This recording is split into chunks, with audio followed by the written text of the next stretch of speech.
You can tell that it's a mirage because there is lots of distortion. The Willis Tower on the left is clearly elongated. And also, there are videos of this same view that show the buildings dancing around, changing shape, and even disappearing. Even though this is a mirage, the bottom parts of the buildings are clearly still obscured from view, just as we expect. If the Earth was flat, you could see the buildings on any clear day, not just rarely when the conditions are right for refraction. Flat Earthers use these rare events to try to prove the Earth is flat, but that makes no sense. It's called cherry picking, a favorite trick of all types of science deniers.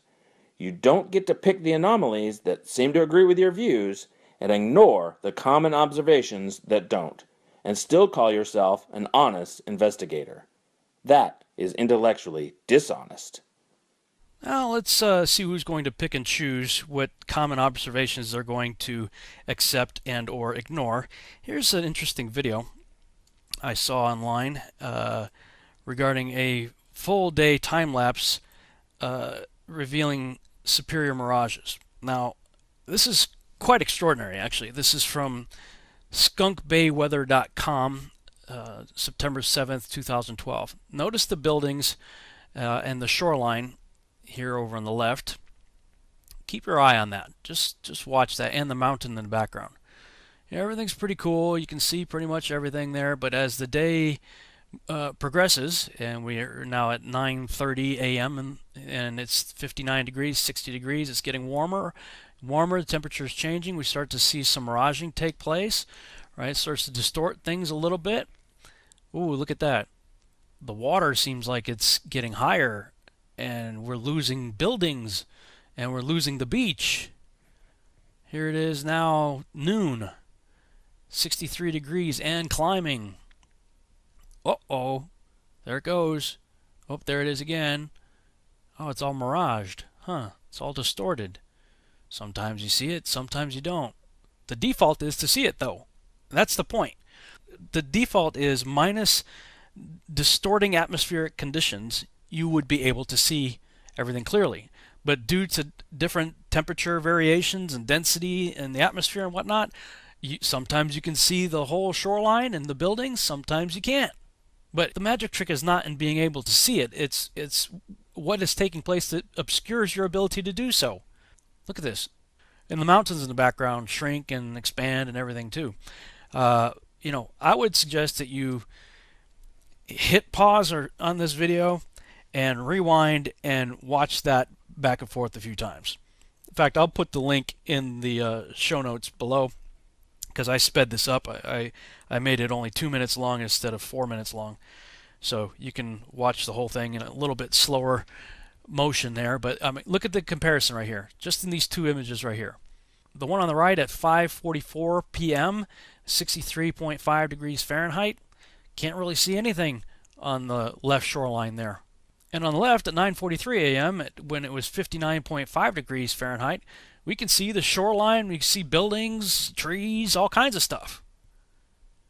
So, either this lake is, filling up and draining so that the water level is higher or lower, or it's due to atmospheric lensing and distortions, refraction, and all that good stuff, causing us to not be able to see it at certain times. I think that's exactly what's going on Lake Michigan. And again, based on that imagery that I saw looking 46 miles across versus 0.6 miles across, I really do believe that, just like the experts said, the globalist guys, these are people who believe in the globe now. They are the ones that said, hey, the atmosphere really is acting like a lens, and they put a lens in front of the camera to show how it works. So I'm just doing what they're doing. I'm using the same logic that they're using, the same science that they're using. And, science is all about testable, observable, and repeatable data, right? So to alleviate the problem of distorting the edges because the magnifying glass ring is too small, I went on Amazon and I got these plastic magnifying sheets and came up with another way of doing the same thing using the sheet right here. Set the city up, a little cutout of the city, and now I've got the big magnifying glass sheet. Bring the camera right up to the lens. See, that's the normal view of the city. Now let's back up again. The science is the same of that of a lens. Here's a simple example. So if you're looking at Chicago here, The atmosphere really is acting like a lens.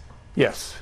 Atmosphere really is acting like a lens, and this is how much of the city is missing due to the lensing effect, the magnification of the atmosphere.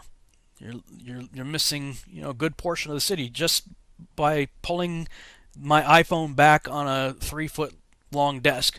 That's how much I lost of the city. And as with any scientific experiment, you always try to improve upon what you did before.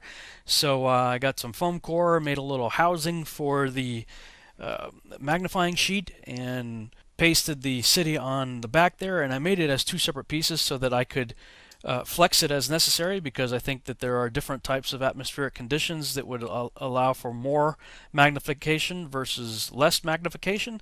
So in this scenario you have more magnification, and in this one you have less. And for this one I decided to put the Toronto skyline into my little box here. And let's try it again. Okay, we're all the way up against the glass. Now let's zoom across the lake. And wow, look at that. The lower portions start to disappear. Now let's zoom back in to get a little closer to the one that Captain Baltard was talking about here. And wow, look at this. Here's his image on the right, and here's my image on the left. Missing the lower portions of the city had nothing to do with curvature whatsoever. Thanks so much for watching. I hope you enjoyed this video presentation. If you did, please subscribe to my YouTube channel, like the video, and share it on your favorite social media sites. There's a lot more to come, so stay tuned and we'll see you back next time.